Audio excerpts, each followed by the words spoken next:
बडनेरा के trauma care की घटना के चलते अब अनेक महिलाओं ने भी इस अश्लील हरकत करने वाले आरोपी अल्केश देशमुख के संदर्भ में अपनी प्रतिक्रियाएं दी। इस घटना के चलते इंसानियत ही शर्मसार हो गई और इस घटना को अंजाम देने वाले आरोपी को सख्त से सख्त सजा देने की भी बात महिलाओं द्वारा कही गई है। और इसी संदर्भ में बडनेरा की पहल फाउंडेशन की संस्थापक अध्यक्ष डॉक्टर अलबिना हक से भी हम करते हैं चर्चा। बडनेरा शहर में बीते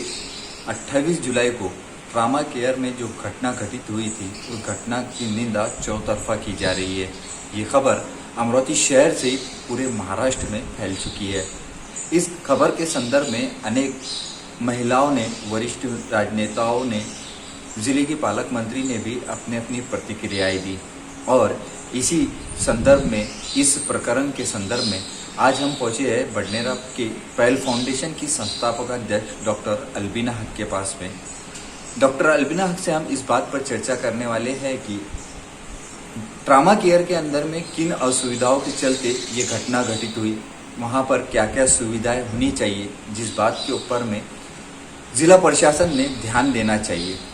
तो आइए मुलाकात करते हैं पहल फाउंडेशन की संस्थापक अध्यक्ष डॉक्टर अलबिना हक से।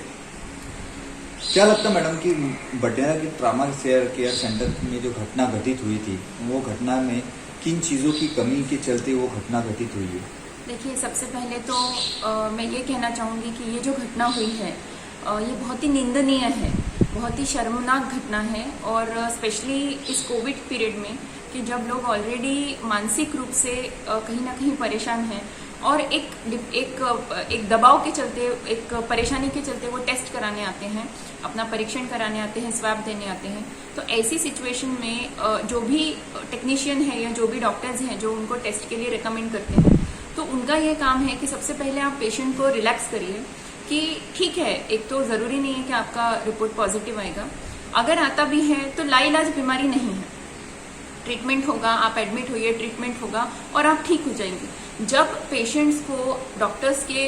वक्तव्य पे ये विश्वास होने लगेगा और जब इस तरह का एक काइंड ट्रीटमेंट मिलेगा, तब मुझे ऐसा लगता है कि ज़्यादा से ज़्यादा लोग इलाज कराने के लिए सामने आएंगे। दूसरा, जहाँ तक सवाल इस घटना का है, तो जैसे मैंने आपको बोला है कि ये घटना बहुत ही निंदनीय है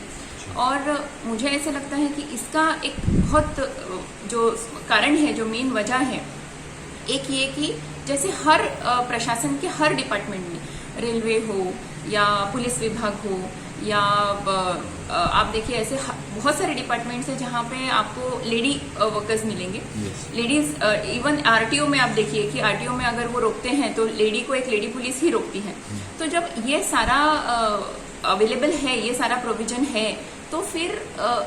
जब जहाँ स्वैब लेने की बारी है, जहाँ पेशेंट को आपको टच करना है, तो वहाँ पे प्रशासन ने क्यों नहीं एक महिला टेक्नीशियन को अपॉइंट किया।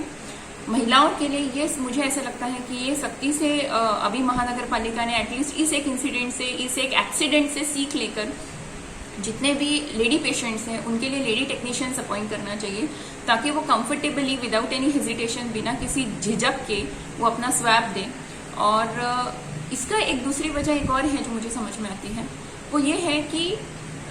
जिन लोगों को आप एज अ टेक्नीशियन अपॉइंट कर रहे हैं,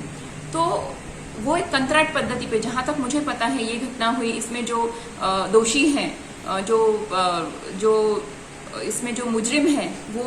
एक कंट्रैक्ट पद्धति पे काम करने वाला व्यक्ति है। तो ऐसे लोग, उनको पता होता है कि वो एक टेम्पररी बेसिस पे काम कर रहे हैं थोड़े दिन के लिए, तो इस बीच में वो कोई दुर्व्यवहार करते हैं या इस तरह का कोई गंदा काम करते हैं, निंदनीय काम करते हैं, तो उनको पता है कि हमारे ऊपर हम पकड़े गए तब का तब देखा जाएगा, लेकिन हमारी जितना पैसे हमको मिलने हैं कंट्रैक्ट पद्धति के हिसाब से वो हमको मिलना है। तो ठीक है, वो लड़की जागरूक थी, उसने तुरंत इसका रिपोर्ट, पहले तो मुझे लगता है उसने आश्वस्त किया कि स्वैब कहाँ कहाँ से लिया जा सकता है। उसके बाद उसने तुरंत एक्शन ली। वो इतनी बोल्ड थी कि वो पुलिस स्टेशन में गई, उसने रिपोर्ट की।